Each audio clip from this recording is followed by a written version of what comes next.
Good evening, everyone. If you'd like to get your Bibles out and follow along, we're going to pick up where we left off at the very end of Job chapter 26. Job chapter 26, we were on the very last verse there. At the start of Job chapter 26, Job had begun speaking again. This was a little bit of a longer speech that he's starting to give here.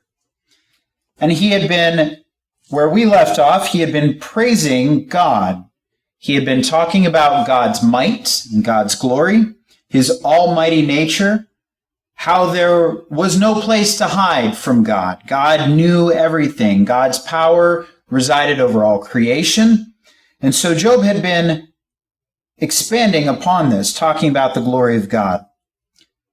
And we get right down to the very last verse there in Job chapter 26, and he says, "Behold, these are the fringes of his ways, and how faint a word we hear from him. But his mighty thunder, who can understand?" And so essentially, all of these things that Job has been describing about God, the way that God has hung the earth in space and the way that he has set the boundaries for the waters and all of these wonderful acts of creation and wonderful things that God has done, Job says that these are just the fringes of God's ways, right? We might say that it's just the tip of the iceberg, right? This is just a little bit of God's power. And he goes further and he says, how faint a word we hear from him. A faint word, or your translation might say a whisper, right? These are just the merest echoes of God's power that we perceive. And so it reinforces the very end of that verse because he says, but his mighty thunder, who can understand, right? So if all the creation that we see that Job has just gone over here with us, if that's just the barest hint of God's power, he's saying if that is just a little bit of it, how could we fully understand all of it? How could we understand the full force or the full might of it? Which is what he's saying with his mighty thunder, right? You compare a whisper to the boom of thunder. And so this is what he's trying to draw here. So once again, just expanding upon how great God truly is. It's beyond what we know. What we know is just a little bit, right? And so that's how he wraps up this particular section of his speech. So I wanted to stop there and give anyone a chance to comment either on that verse or if you had questions from last week on Job 26 before we dive into the next chapter. So any questions, thoughts, or comments? Kim? I was just kind of thinking about how, his two friends jumped him all the time, saying, you are wrong, you have sinned, you've done all this, that's up already. But yet, they really didn't acknowledge that Job had some things right about God. Yeah. Job recognized some really important attributes about God, that he is omnipotent, and he is sovereign, he's powerful, almighty, all of these things. And it was like, well, but you're still wrong. Yeah. No, that's a good point. Job's friends repeatedly made the accusation to Job that he didn't understand God, right? They were thinking that Job had done some bad thing and therefore he was wicked and needed to repent, and that he didn't understand what a right relationship with God looked like. And yet Job gives us chapters like chapter 26, where Job is clearly very right about God's power, and yet his friends aren't acknowledging that. Clearly what Job's saying here is correct.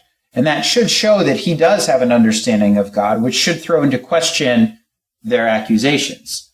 But to Kim's point, it just doesn't seem to faze them. They just keep falling back on this same old argument. They seem to be stuck on this one track of thought, and they seem unable to even imagine any other possibility. Any other thoughts or comments on chapter 26? Okay. So turning the page to chapter 27, the very first verse here says, Job again took up his discourse and said, and before we get into what Job says, notice what would normally happen after Job finished speaking in chapter 26. What would happen at the start of this chapter? Somebody else, right? I think it would have been Zophar's turn, because I think Bildad spoke last. So we should be getting a speech from Zophar here. But it says that Job again took up his discourse. So Job again starts speaking. Now, I don't know if that means that no one interrupted him because they were tired of arguing with him. We said before, it seemed like the discussion was dying down a little bit because Bildad had a pretty short chapter not too long ago.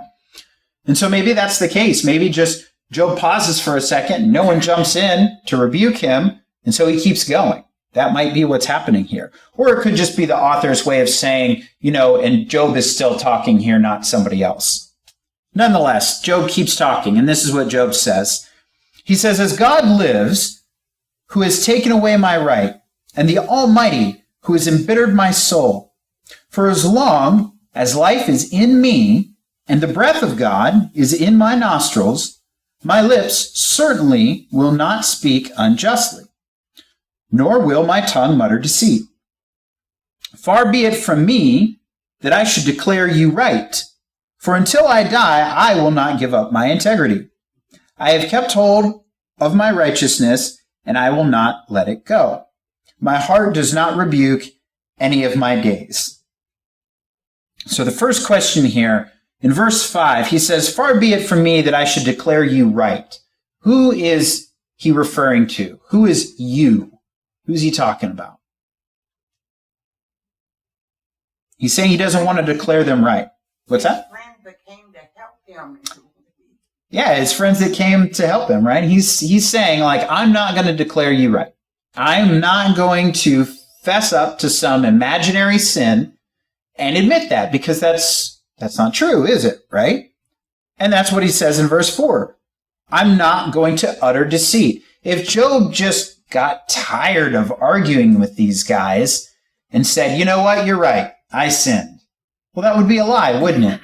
Right? And that goes against the integrity that Job's been proclaiming that he has this whole time.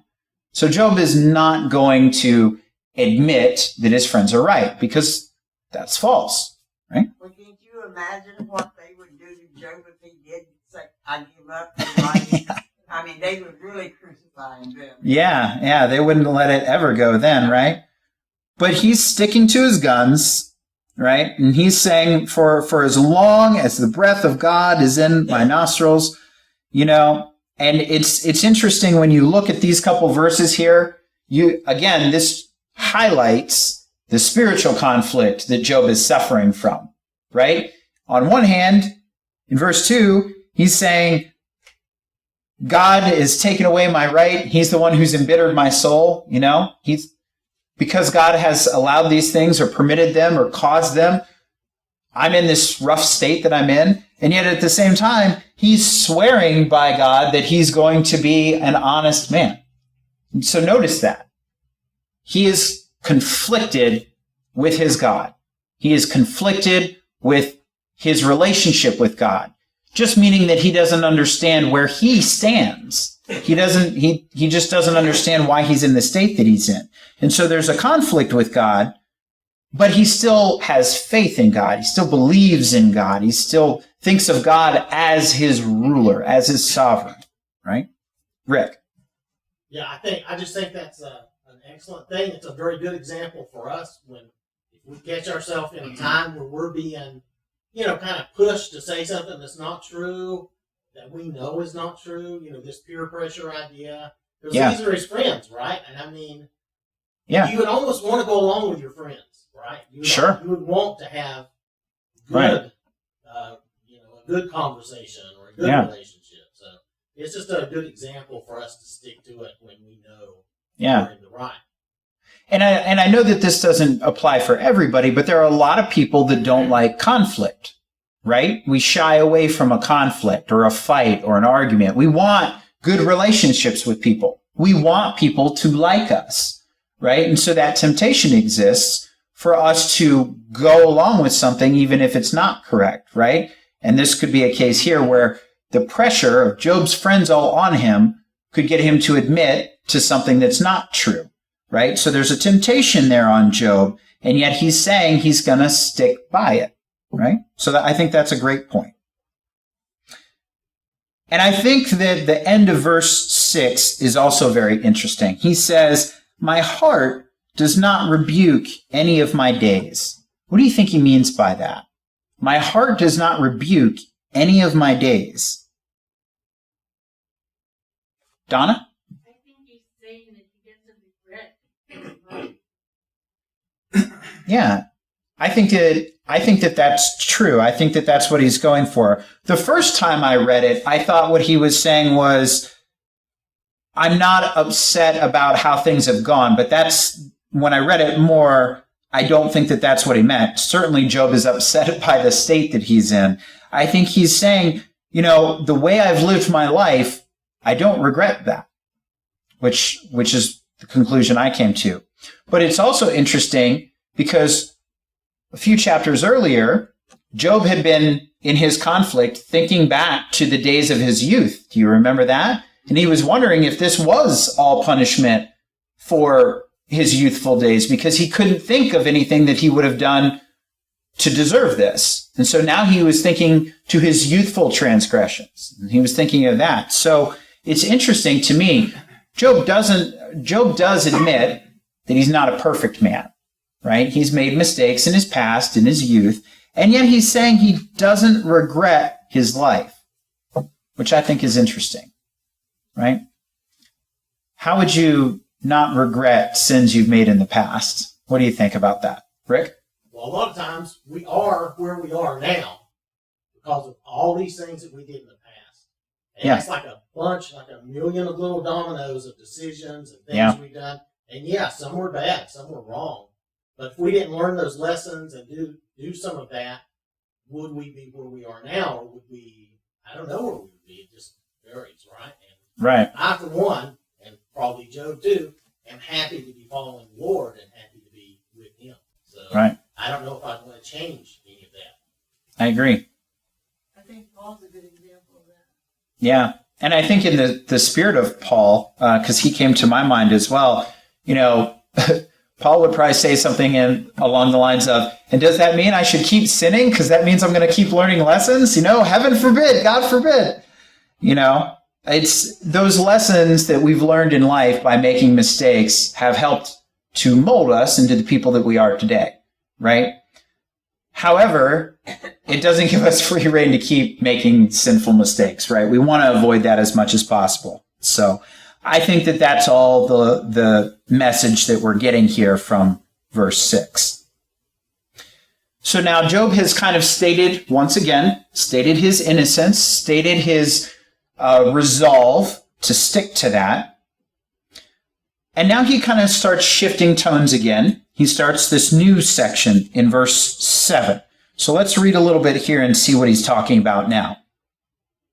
Starting off in verse 7, Job says, "May my enemy be as the wicked, and my opponent as the criminal. For what is the hope of the godless when he makes an end of life, when God requires his life? Will God hear his cry when distress comes upon him? Or will he take pleasure in the Almighty when he call on God at all times? I will instruct you in the power of God. What is with the Almighty I will not conceal. Behold, you have all seen it. Why then do you talk of nothing?" So we'll stop there for a second. In verse 7, he says, my enemy be as the wicked and my opponent as the criminal. So again, who's Job's enemy here in this situation? I think his friend, You think his friends? Okay. because he's trying to defend himself. The devil? Okay. Any other thoughts? Maybe those people who came and stormed his home. And killed his Certainly. children early Yeah. in the story. Well, that's true. Yeah. Now notice he doesn't ever call God his enemy, right? Even when he says that, God is attacking him with arrows, he doesn't view God as his enemy. In the context that we see in verse 7, I would be inclined to think that he's probably talking about his friends, right? And it's almost, to me, comes across a little bit more as almost like a threat, like, or a warning. You know, you guys are acting like my enemy, and the fate of my enemy is going to be the fate of someone who's wicked. The fate of my opponent is going to be the fate of someone who's a criminal, right? And he starts talking about this type of person. He starts talking about the wicked and their portion. So he's kind of saying, if you're opposing me, if you're going to be my opponent on this, this is going to be the outcome, right? This is the portion of the wicked. Don't put yourself in that boat, right? Again, Job still knows his own state. He knows his righteousness. He's said more than once that he's confident that he's going to come through this, that God's going to deliver him somehow, right? So he's starting to talk almost as a warning to his friends about what could befall them if they keep up this course of action, right? And so now we start talking about this, the wicked, what the portion of the wicked is, right? He's basically saying in verse 9 to 10 that when the wicked cry to God for help, what happens? What happens when the wicked call out for God's help?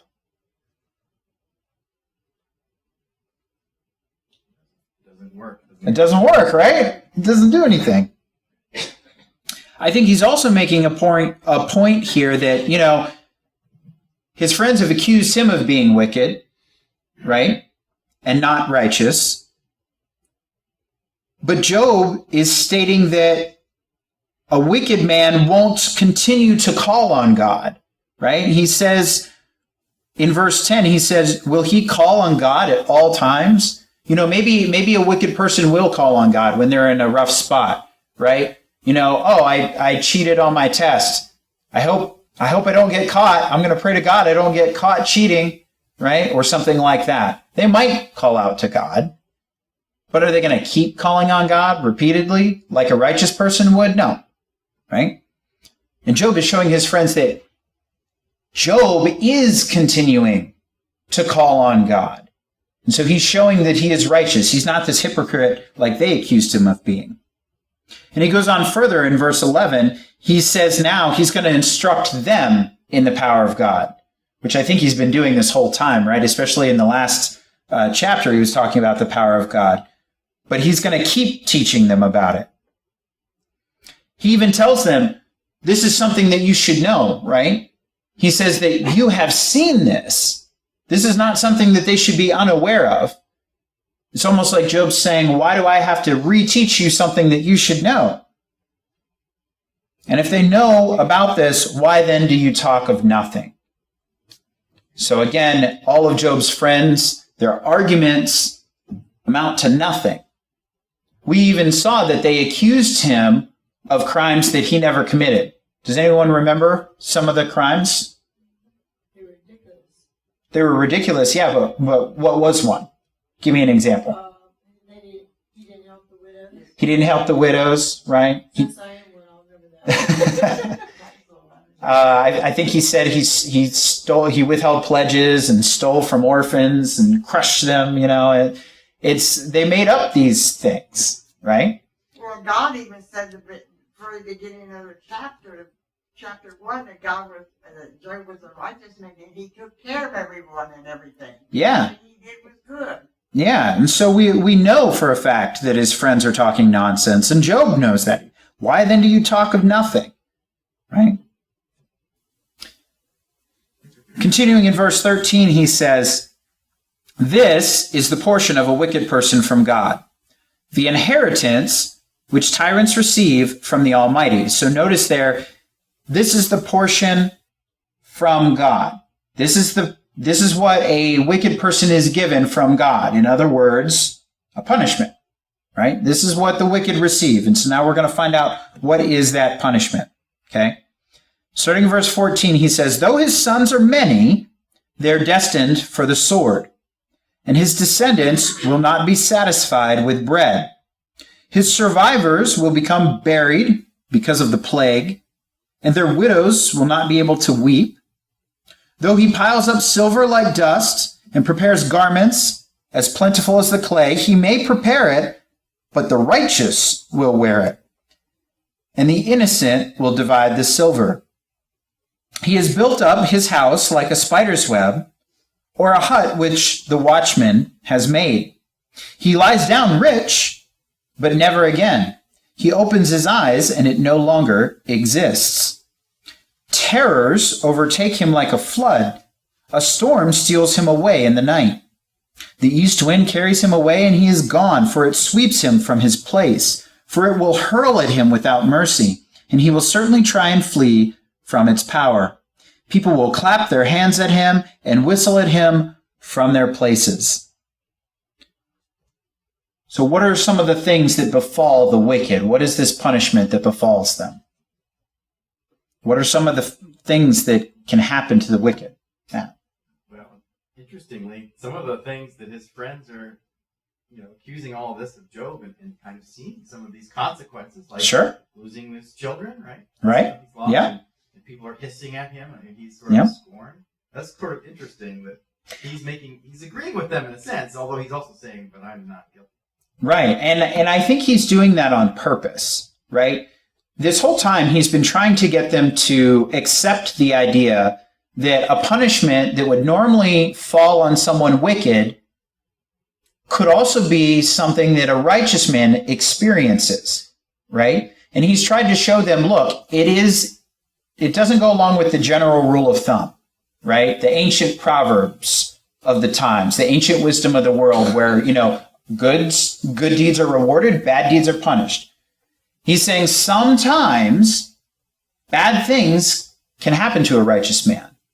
And he's tried several times to get them to accept this. He's tried showing them examples of times when wicked people are rewarded, at least in life, although he agrees that their ultimate end is punishment, right? He's tried several different angles to try and convince them of this, and they steadfastly refuse to believe it. So Job is still agreeing that the ultimate punishment of the wicked will one day happen, right? And some of these things have happened to him. So that is interesting that he's calling it out. But again, Job's not lying. He said he's going to be truthful, and he's admitting to these things, even though they don't look good against him, right?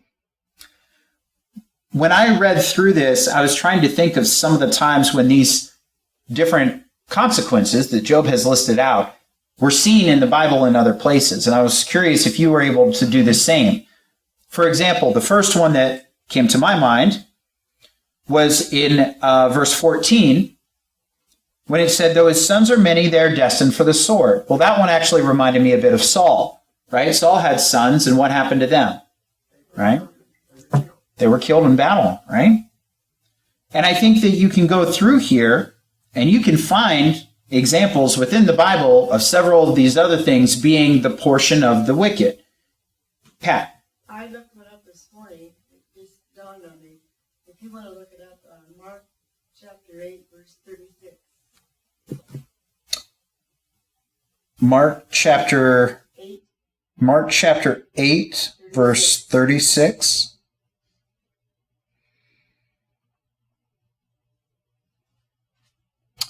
Mark chapter 8, verse 36 says, for what does it benefit a person to gain the whole world and forfeit his soul?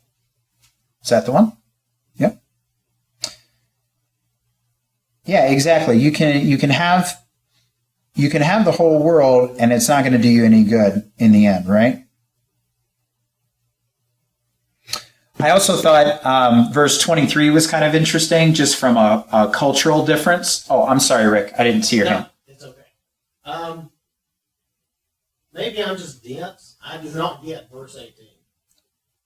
Verse 18, he has built his house like a spider's web or a hut which the watchman has made. I don't think I'm understanding the metaphor or whatever.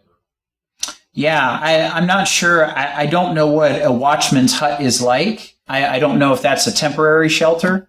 Matt? So some translations will say a cocoon instead of a spider's web or a house like a moth.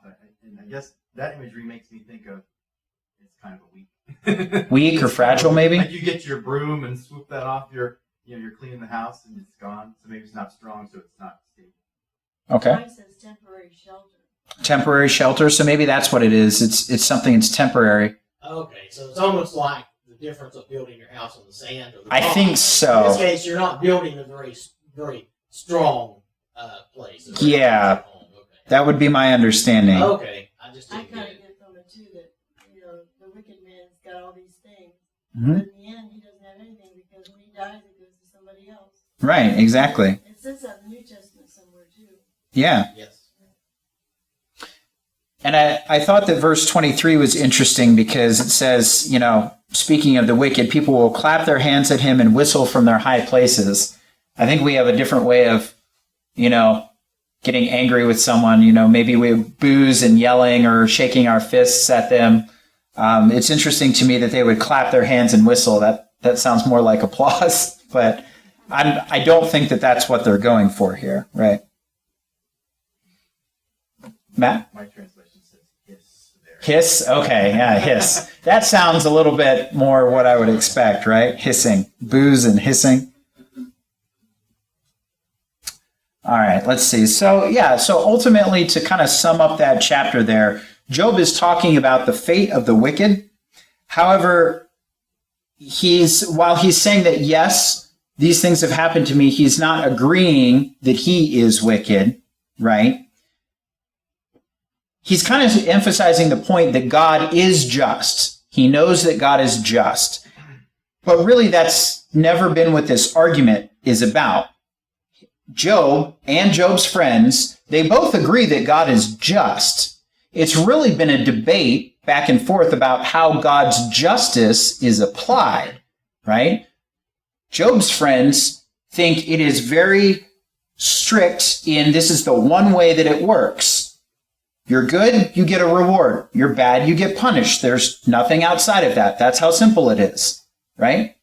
Job has said, I think it might be more complicated than that because I'm a righteous guy and I'm enduring this. So clearly, there are some assumptions that have been made. God's justice must be a little bit more complex than what we think. I don't know why I'm enduring what I'm enduring. I still believe God is good and God is just, but I am not getting punished for a wicked deed, right? Kim? Job is saying that the godly do suffer, Yeah. that they endure these trials. And if we think about Abel did right, God was pleased and accepted his offering. But Abel was murdered. Yeah. He didn't do anything. Yeah, that's a really good He example. suffered. Yeah, I don't know if everyone heard Kim, but she was bringing up the example of Cain and Abel. Abel being a righteous man, and Abel suffered for it, right? He suffered. He was killed. He was murdered because he had a good offering and his brother had a bad offering and his brother was jealous and killed him over it, right? So we can see even in the earliest times that the righteous do sometimes suffer. I don't think anyone would blame Abel for doing a bad thing, and yet he still died young, right? So we can see how that happens. And Job had been trying to make similar points to that. Okay, any other thoughts, questions, or comments on that chapter? We have just enough time. We can at least get to the opening of chapter 29. Kim? I have a question. Yeah. I don't know if it necessarily applies to this chapter, but I was thinking, did Job ever come out and ask God to heal him? I don't know. I haven't read that so far. It's almost as if he accepted that this is, back in the beginning, he says, the Lord giveth and the Lord taketh away, blessed be the name of the Lord. His wife is saying, no, just be done with this. And Yeah. God. But he holds fast to his integrity and doesn't sin. Yeah. So, but he's not a selfish man. He doesn't ask for healing for himself.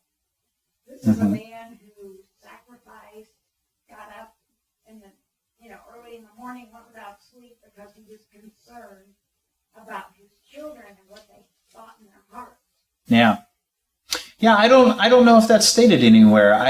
I mean, I wouldn't put it past Job to have done that, and it's just not recorded for us.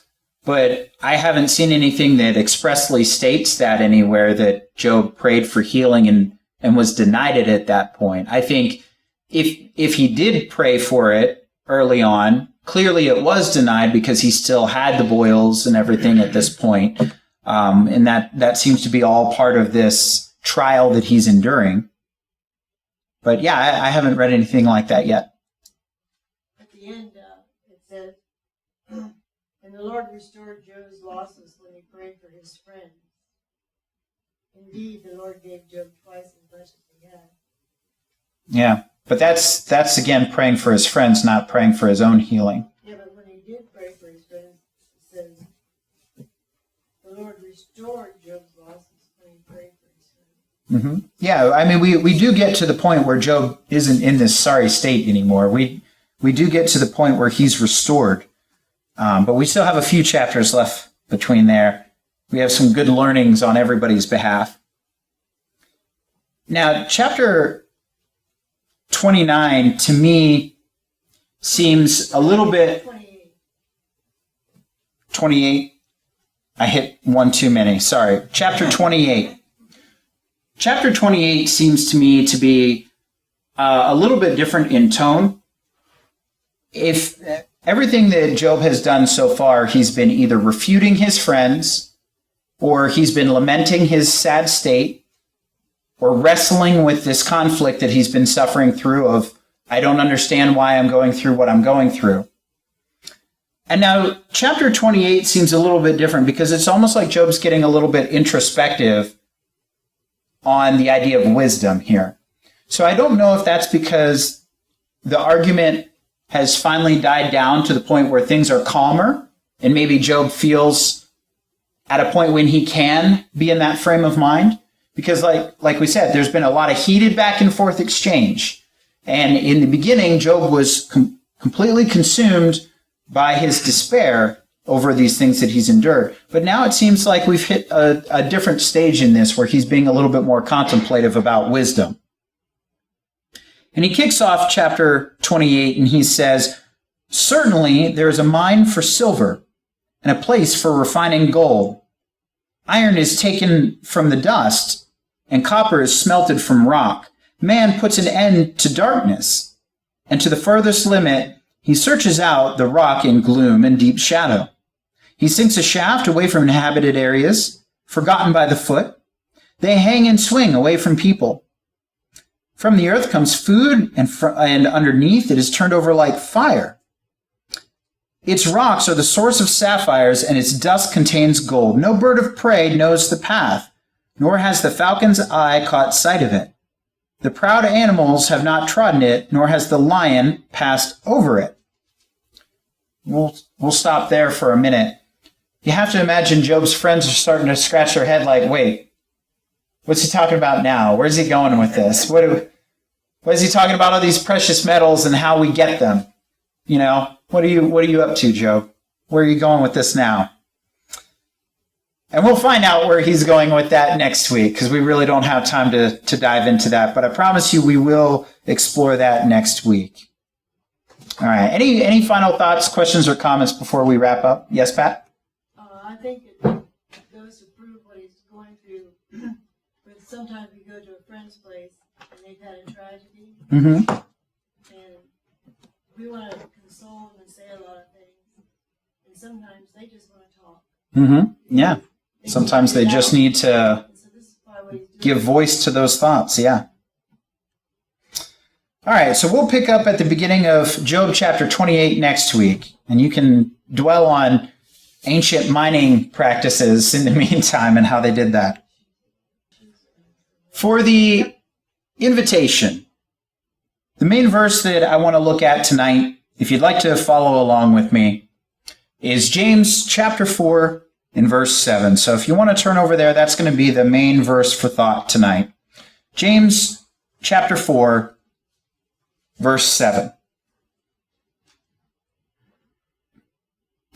It says, "Submit therefore to God, but resist the devil, and he will flee from you."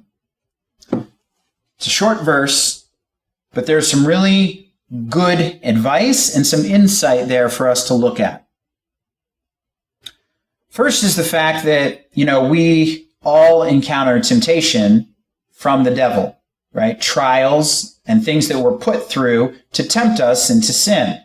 We just did a Bible class on a man who was just tempted in such a way, right? We all endure that to some degree. But we see that there is a way to get out of that. It says to resist the devil and he will flee from you. What I think is interesting is there are two actions that are called out in this verse. The first is submit, talking about God. We can submit to God. And resist. We can resist the devil. And if you notice, that's a choice, right? These aren't things that just happen to you, but these are things you choose to do. When you are forced to do something, you don't say, well, I submitted, Submitting is an action you do. Submitting is a choice you make. You choose to submit to authority. You choose to submit to someone. And likewise, resistance is something you choose to do. You can choose to be resistant to somebody. We see then that the devil cannot make us do anything. He can certainly make life difficult, make us want to do something. That's why it's called a temptation after all. It's tempting to do it for a reason, right? But we have a choice in that matter. We can choose what to do. Turn over to 1 Corinthians.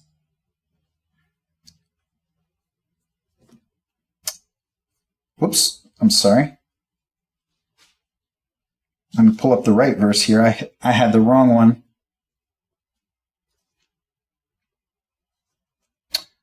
First Corinthians chapter 10 in verse 13.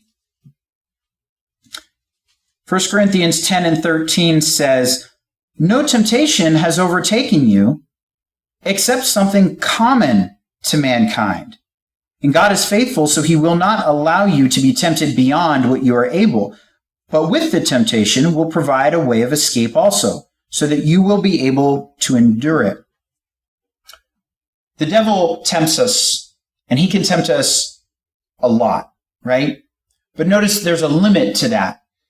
Now, every person's different, but God knows that. He's our maker. He's our creator. He knows what our limits are. And he doesn't allow that temptation to go beyond our threshold, For me, maybe I wouldn't be able to resist the temptations that Job had to endure. Losing his entire family, all of his belongings, having his friends berate him, maybe that would overwhelm me and be too much for me. But luckily for me, God won't allow me to endure something like that if I'm not able to. God knows where we are, and he puts those limits. We saw at the beginning of Job that Satan had to get permission from God to be able to tempt Job in specific ways, and God put boundaries on those things so that he wasn't allowed to go past a certain point. Notice also that the devil is only using what is common to mankind.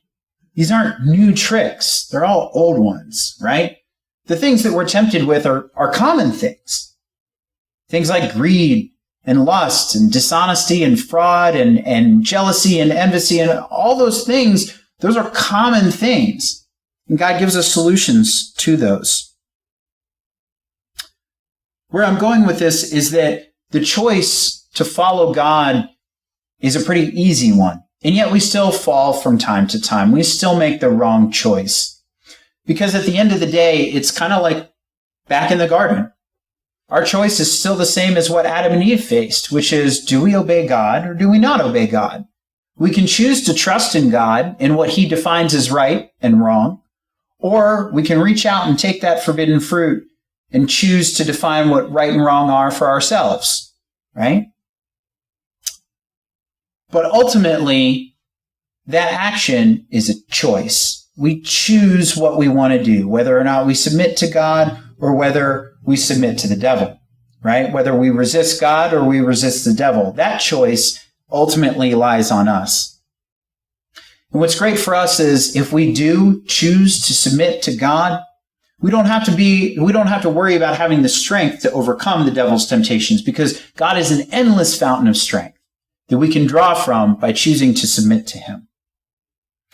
like I said, we all endure temptation from time to time, and we do all slip up because all fall short of the glory of God, right? We all make mistakes from time to time, which is why we have this time of invitation, even when everyone in the audience has already been baptized, because while everyone here may have already started their journey with Christ, we certainly don't want that journey to end because of a foolish mistake, right? And that's why we have these times of invitation, is so that we can pray when we fall short. We can pray when we're weak and we're afraid we might fall short.